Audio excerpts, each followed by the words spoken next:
I think there's a lot of people glossing over the Stacey Plaskett Epstein connection.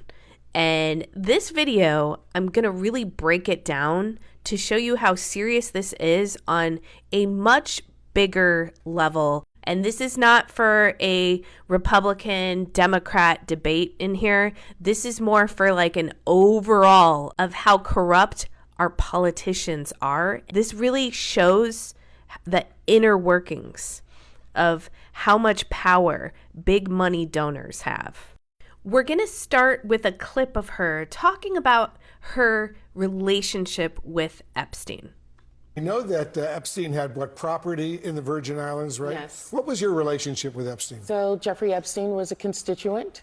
He was a resident of the Virgin Islands, lived there, I guess, more than half of the year because he was registered there.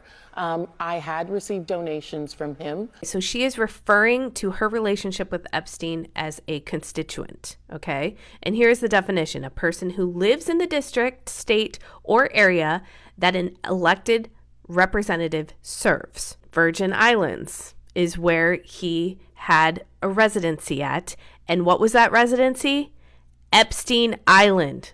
She was getting money from him when she knew damn well what was going on that island. Constituents can give, but they cannot buy access. A donor may get more attention or access, but politicians still cannot promise official actions, offer policy favors, change votes because of a donation.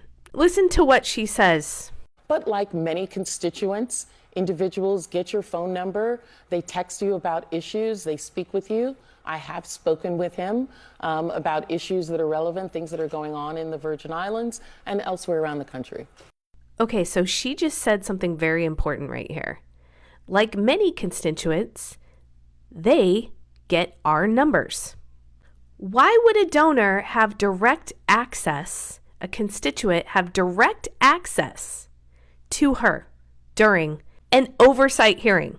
Washington Post did a real-time video of the text messages and found the footage during this. And you can see her texting him. Here it is. Obama was president of the United States. And while we were once driving through a struggling neighborhood in Chicago, he commented that only black people could live that way. Attorney-client privilege, yes, I will turn it over. You, as my friend Mr. Meadows pointed out, misled this committee even today in a written submission that contradicted your testimony. You have suggested you are going to review that. Are you going to review it in our next break to correct the record, yes or no? Yes.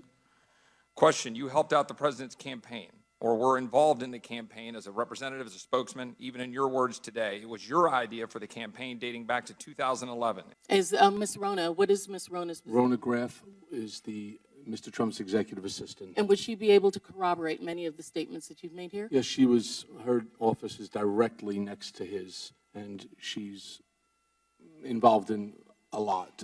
Now, this is what really gets me, okay? He said to her, good work. I don't know about you, but when somebody tells me good work, that's like an authoritative thing. That's like a teacher or a boss or something saying, good work, nice job, getting the job done.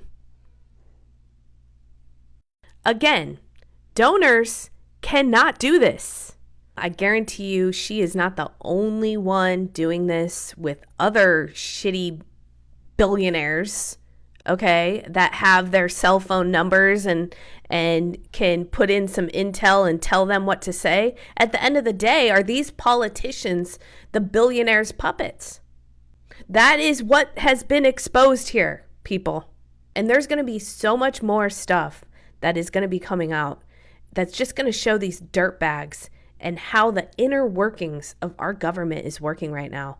And it's bad. It's going to be worse than we ever thought. Just want to let you know, this isn't a political post. This is a looking in how our government works post. If you have any sort of critical thinking skills, you're going to see the bigger picture of the problem with what went down here.